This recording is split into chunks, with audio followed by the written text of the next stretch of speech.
राधे राधे। जय श्री सत्यनारायण भगवान की। कैसे हैं आप सब? मैं हूं आकांक्षा और आप सबका बहुत बहुत स्वागत करती हूं आपके अपने YouTube channel Krishna magical world में।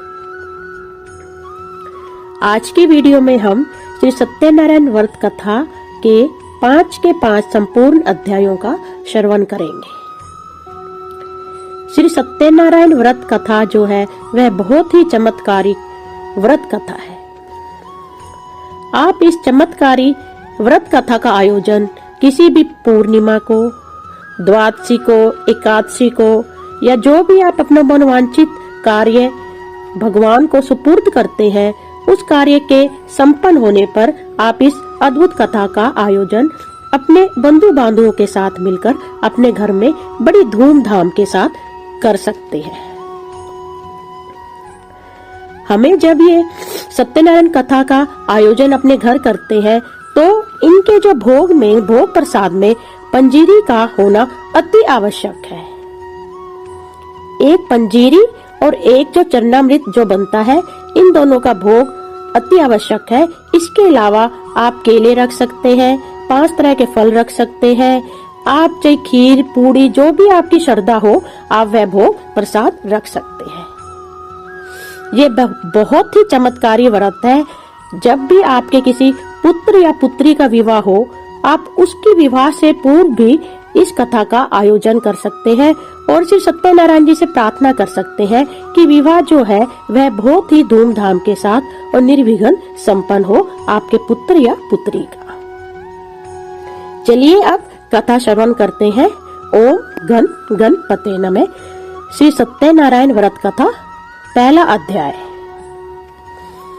एक समय नैमिषारण्य तीर्थ में शौनकादि 88,000 ऋषियों ने श्री सूत जी से पूछा, ए प्रभु, इस कलयुग में वेद विद्या रहित मनुष्यों को प्रभु भक्ति किस प्रकार मिलेगी तथा उनका उद्धार कैसे होगा? इसलिए हे मुनि श्रेष्ठ, कोई ऐसा तप कहिए जिससे थोड़े समय में पुण्य प्राप्त होवे तथा मनवांछित फल मिले। ऐसी कोई अद्भुत कथा सुनने की हमारी तीव्र इच्छा है। तब सर्वशास्त्र ज्ञाता श्री सूत जी बोले, हे वैष्णवों, हे पूज्य, आप सबने प्राणियों के हित की बात पूछी है। अब मैं इस श्रेष्ठ व्रत को आप लोगों से कहूंगा, जिस व्रत को नारद जी ने लक्ष्मी नारायण से पूछा था और लक्ष्मीपति ने मुनि श्रेष्ठ नारद जी से वह व्रत कहा था। सो ध्यान से सुनो। एक समय योगी राज नारद जी दूसरों के हित की इच्छा से अनेक लोकों में घूमते हुए मृत्यु लोक में आ पहुंचे। यहाँ अनेक योनियों में जन्मे हुए प्राय सभी मनुष्यों को अपने कर्मों द्वारा अनेकों दुखों से पीड़ित देखकर नारद जी ने सोचा, किस यत्न के करने से निश्चय ही इन मनुष्यों के दुखों का नाश हो। ऐसा मन में सोचकर विष्णु लोक को नारद जी प्रस्थान कर जाते हैं। वहाँ श्वेत वर्ण और 4 भुजाओं वाले देवों के ईश नारायण का, जिनके हाथों में शंख, चक्र, गदा और पद्म थे तथा वरमाला पहने हुए थे, देखकर नारद जी स्तुति करने लगते हैं, हे भगवान, आप अत्यंत शक्ति से संपन्न हैं। मन तथा वाणी भी आपका पार नहीं पा सकती। आपका आदि, मध्य तथा अंत कोई नहीं जान सकता। निर्गुण स्वरूप सृष्टि के कारण भूत व भक्तों के दुखों को नष्ट करने वाले हो, आपको मेरा नमस्कार है। नारद जी से इस प्रकार की स्तुति सुनकर विष्णु भगवान बोले कि हे मुनि श्रेष्ठ, आपके मन में जो है वह आप मुझे बोल सकते हैं। आप किस काम के निमित्त यहाँ पधारे हैं, किस काम के निमित्त आपका यहाँ आगमन हुआ है, आप निसंकोच मुझसे कह सकते हैं। तब नारद मुनि जी बोले, मृत्यु लोक में सब मनुष्य जो अनेक योनि में पैदा हुए हैं, अपने अपने कर्मों के द्वारा अनेक प्रकार के दुखों से दुखी हो रहे हैं। हे नाथ, मुझ पर दया रखते हो तो बतलाइए कि उन मनुष्यों के सब दुख थोड़े से ही प्रयत्न से कैसे दूर हो सकते हैं। श्री भगवान जी बोले, हे नारद, मनुष्यों की भलाई के लिए तुमने बहुत अच्छी बात पूछी है। जिस काम के करने से मनुष्य मोह से छूट जाता है वह मैं कहता हूँ, सुनो। बहुत पुण्य देने वाला स्वर्ग तथा मृत्यु लोक दोनों में दुर्लभ एक उत्तम व्रत है। आज मैं तुम्हारे प्रेमवश होकर तुमसे उस व्रत को कहता हूँ। सत्यनारायण का यह व्रत अच्छी तरह विधि पूर्वक करके मनुष्य तुरंत ही यहाँ सुख भोग कर मरने पर भी मोक्ष को प्राप्त होता है। श्री भगवान के वचन सुनकर नारद मुनि जी बोले, उस व्रत का फल क्या है, क्या विधान है और किसने यह व्रत किया है और किस दिन यह व्रत करना चाहिए, विस्तार से कहिए। भगवान बोले, दुख शोक आदि को दूर करने वाला, धन धान्य को बढ़ाने वाला, सौभाग्य तथा संतान को देने वाला यह व्रत सब स्थानों पर विजय प्रदान करने वाला है। भक्ति और श्रद्धा के साथ किसी भी दिन मनुष्य श्री सत्यनारायण की कथा शाम के समय ब्राह्मणों और बंधुओं के साथ धर्मपरायण होकर कर सकते हैं। भक्ति भाव से नैवेद्य, केले का फल, घी, दूध और गेहूं का चूर्ण सवाया लेवे। गेहूं के अभाव में माठी का चूर्ण, शक्कर तथा गुड़ ले और सब भक्षण योग्य पदार्थ जमा करा के भगवान को अर्पण कर देवे तथा बंधुओं सहित ब्राह्मणों को भोजन करावे। इसके पश्चात स्वयं भोजन करे। नृत्य, गीत आदि का आचरण कर सत्यनारायण भगवान का स्मरण करता हुआ समय व्यतीत करे। इस तरह व्रत करने पर मनुष्य की इच्छा निश्चय पूरी होती है। विशेषकर कली काल में भूमि पर यही मोक्ष का सरल उपाय है। इति श्री सत्यनारायण व्रत कथा प्रथम अध्याय संपूर्णम। ओम तत्सत, ओम तत्सत, ओम तत्सत। ओम नमो भगवते वासुदेवाय। ओम गण गणपते नमः। दूसरा अध्याय। सूत जी बोले, हे ऋषियों, जिसने पहले समय में इस व्रत को किया है उसका इतिहास कहता हूँ, ध्यान से सुनो। सुंदर काशीपुरी नगरी में एक अत्यंत निर्धन ब्राह्मण रहता था। वह भूख और प्यास से बेचैन हुआ नित्य पृथ्वी पर घूमता था। ब्राह्मणों से प्रेम करने वाले भगवान ने ब्राह्मण को दुखी देखकर बूढ़े ब्राह्मण का रूप धर कर उसके पास जाकर आदर के साथ पूछा, हे विप्र, नित्य दुखी हुआ पृथ्वी पर क्यों घूमते हो? हे श्रेष्ठ ब्राह्मण, यह सब मुझसे कहो, मैं सुनना चाहता हूँ। ब्राह्मण बोला, मैं निर्धन ब्राह्मण हूँ, भिक्षा के लिए पृथ्वी पर फिरता हूँ। हे भगवान, यदि आप इसका उपाय जानते हो तो कृपा कर कहो। वृद्ध ब्राह्मण बोला कि सत्यनारायण भगवान मनवांछित फल देने वाले हैं, इसलिए हे ब्राह्मण, तू उनका पूजन कर, जिसके करने से मनुष्य सब दुखों से मुक्त होता है। ब्राह्मण को व्रत का सारा विधान बतलाकर बूढ़े ब्राह्मण का रूप धारण करने वाले सत्यनारायण भगवान अंतर्ध्यान हो गए। जिस व्रत को वृद्ध ब्राह्मण ने बतलाया है मैं उसको करूंगा, यह निश्चय करने पर उसे रात में नींद भी ना आई। वह सवेरे उठ सत्यनारायण के व्रत का निश्चय कर भिक्षा के लिए चल पड़ा। उस दिन उसको भिक्षा में बहुत सा धन मिला, जिससे बंधु बांधवों के साथ उसने सत्यनारायण का व्रत किया। इसके करने से वह ब्राह्मण सब दुखों से छूटकर अनेक प्रकार की संपत्तियों का स्वामी हुआ। उस समय से वह ब्राह्मण हर मास यह व्रत करने लगा। इस तरह सत्यनारायण भगवान के व्रत को जो करेगा वह सब पापों से छूटकर मोक्ष को प्राप्त होगा।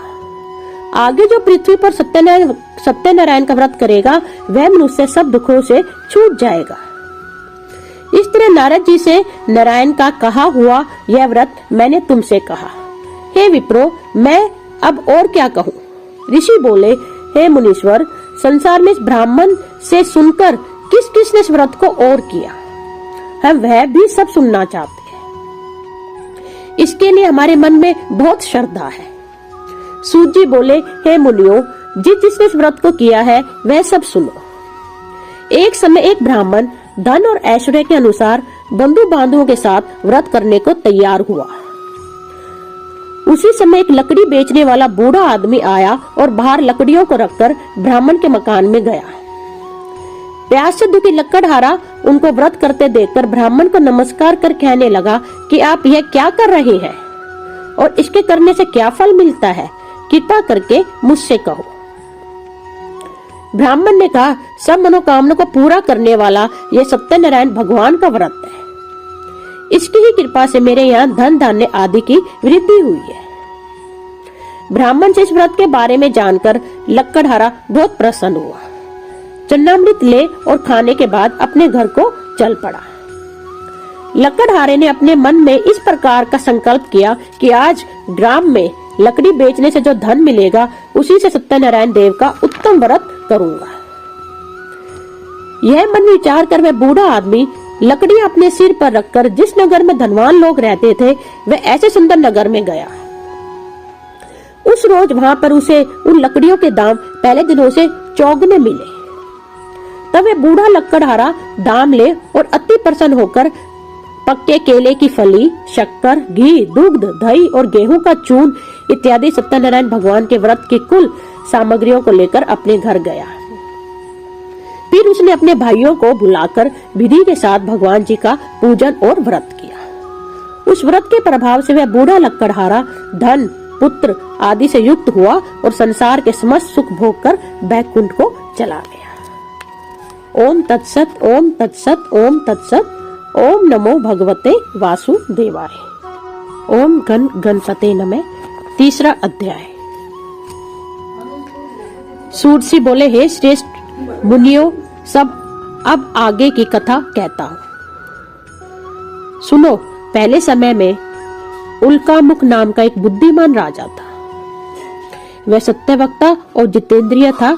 प्रतिदिन देव स्थानों पर जाता तथा गरीबों को धन देकर उनके कष्ट दूर करता था।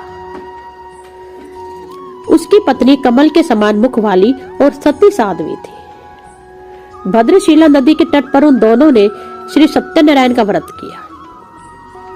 उस समय वहां एक साधु वैश्य आया। उसके पास व्यापार के लिए बहुत सा धन था। वह नाव को किनारे पर ठहराकर राजा के पास आ गया और राजा को व्रत करते हुए देखकर विनय के साथ पूछने लगा, हे राजन, भक्ति युक्त चित्त से यह आप क्या कर रहे हैं? मेरी सुनने की इच्छा है, सो आप यह मुझे बताइए। राजा बोला, हे साधु, अपने बांधुओं के साथ पुत्र आदि की प्राप्ति के लिए यह मां शक्ति मां सत्यनारायण भगवान का व्रत व पूजन किया जा रहा है। राजा के वचन सुनकर साधु आदर से बोला, हे राजन, मुझसे इनका सब विधि विधान कहो, मैं भी आपके कथनानुसार इस व्रत को करूंगा। मेरे भी कोई संतान नहीं है और इससे निश्चय ही मेरे संतान उत्पन्न होगी। राजा से सब विधान सुन व्यापार से निर्मित हो वह आनंद के साथ घर गया। साधु ने अपनी स्त्री से संतान देने वाले उस व्रत का समाचार सुनाया और कहा, जब मेरे संतान होगी तब मैं इस व्रत को करूंगा।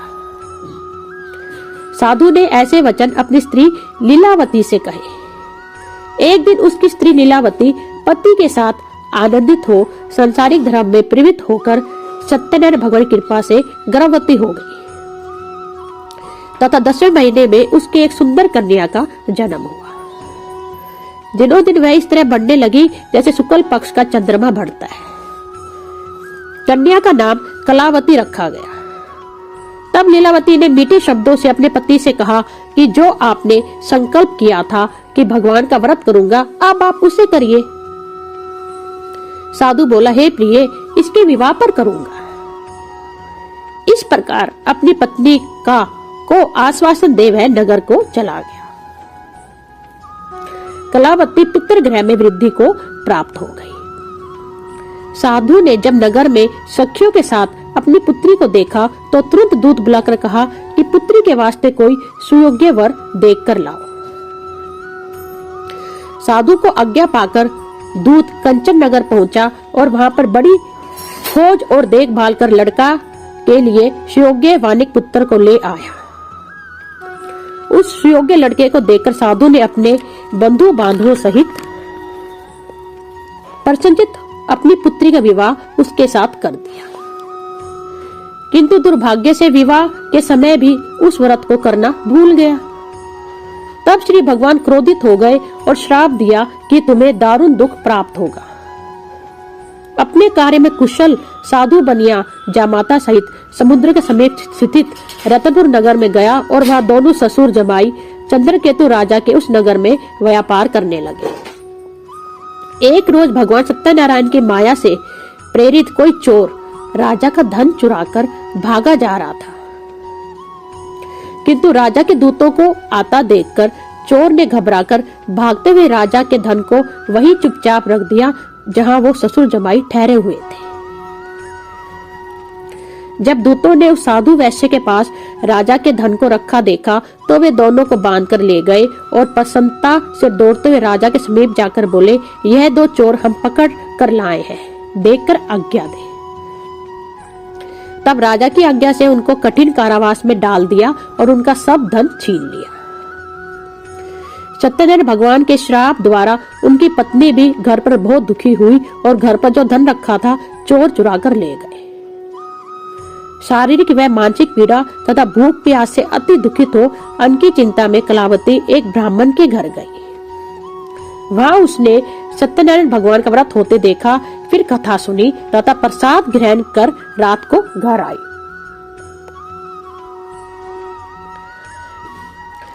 माता ने कलावती से कहा, हे पुत्री, अब तक कहाँ रही, वह तेरे मन में क्या है?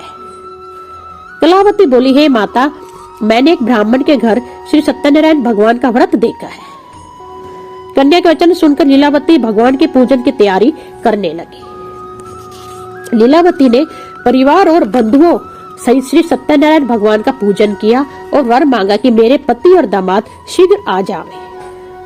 साथ ही प्रार्थना की कि हम सबका अपराध क्षमा करो।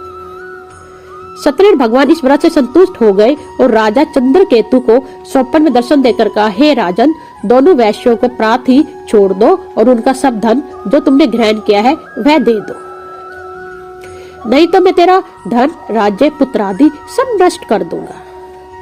राजा से ऐसा वचन कहकर भगवान अंतर्ध्यान हो गए। प्रातःकाल राजा चंद्रकेतु ने सभा में अपना स्वप्न सुनाया, फिर दोनों वानिक पुत्रों को कैद से मुक्त कर सभा में बुलाया। दोनों ने आते ही राजा को नमस्कार किया। राजा मीठे वचनों से बोला, हे महानुभाव, भावी वर्ष ऐसा कठिन दुख प्राप्त हुआ है, अब तुम्हें कोई भय नहीं। ऐसा कह के राजा ने उनको नए नए वस्त्र आभूषण पहनाए तथा उनका जितना धन लिया उससे दुगना धन देकर आदर सहित विदा किया। दोनों वैश्य अपने घर को चल दिए।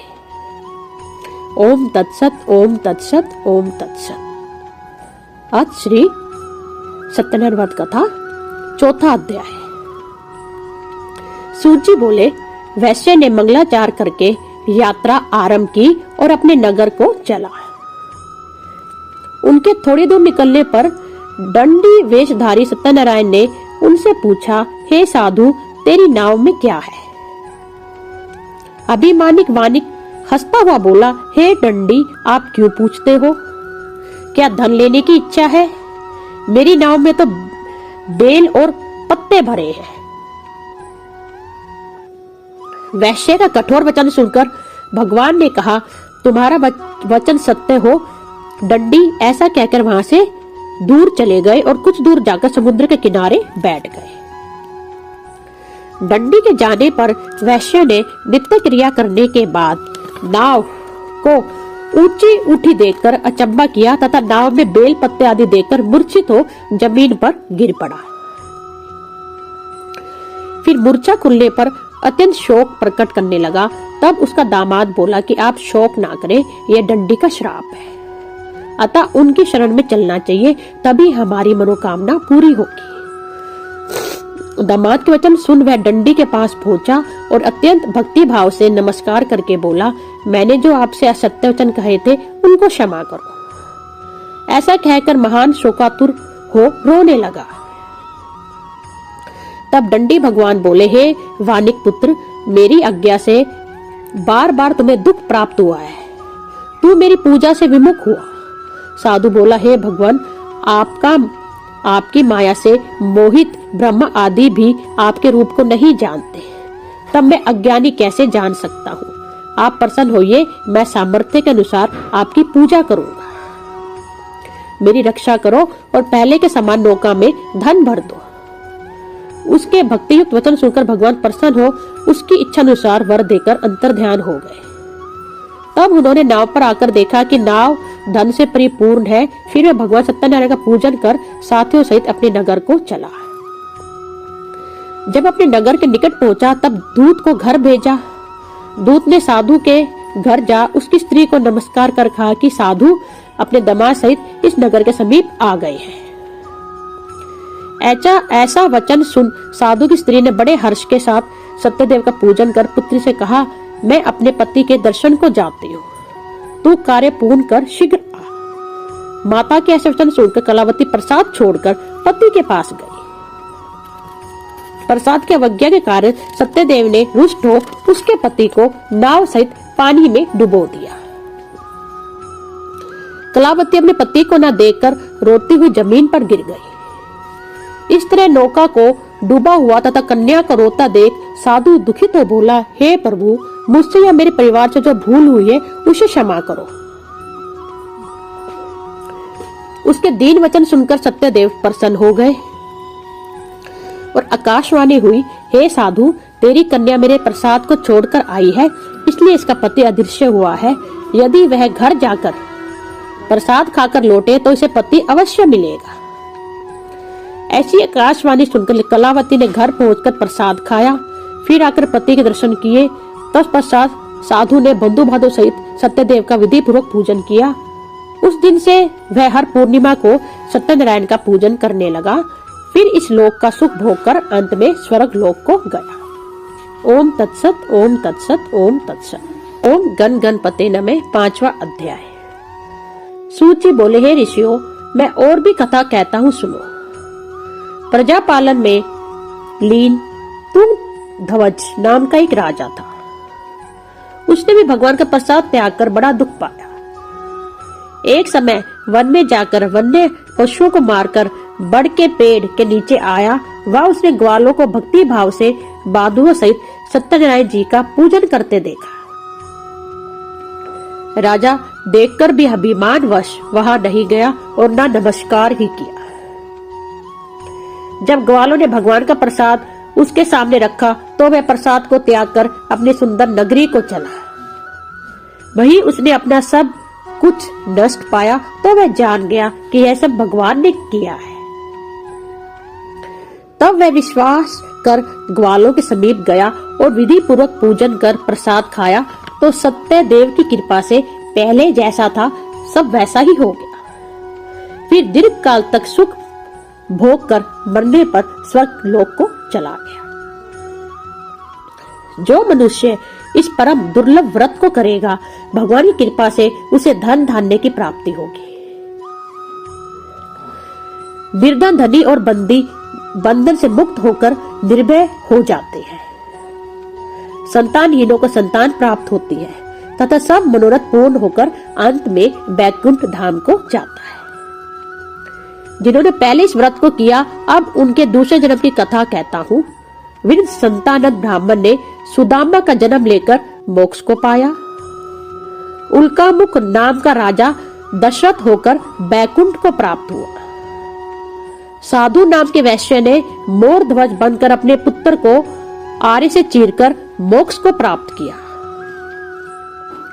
महाराज तुंगध्वज ने स्वयं भू होकर भगवान में भक्ति युक्त हो कर्म कर मोक्ष प्राप्त किया। ओम तत्सत, ओम तत्सत, ओम तत्सत। आज श्री सत्यनारायण व्रत कथा संपूर्ण अध्याय संपूर्णम संपूर्णम संपूर्ण। आशा करती हूँ आपको ये अद्भुत व्रत कथा बहुत ही अनुपम लगी होगी। अगर आपने इस चैनल को सब्सक्राइब नहीं किया तो प्लीज इस चैनल को सब्सक्राइब कीजिए।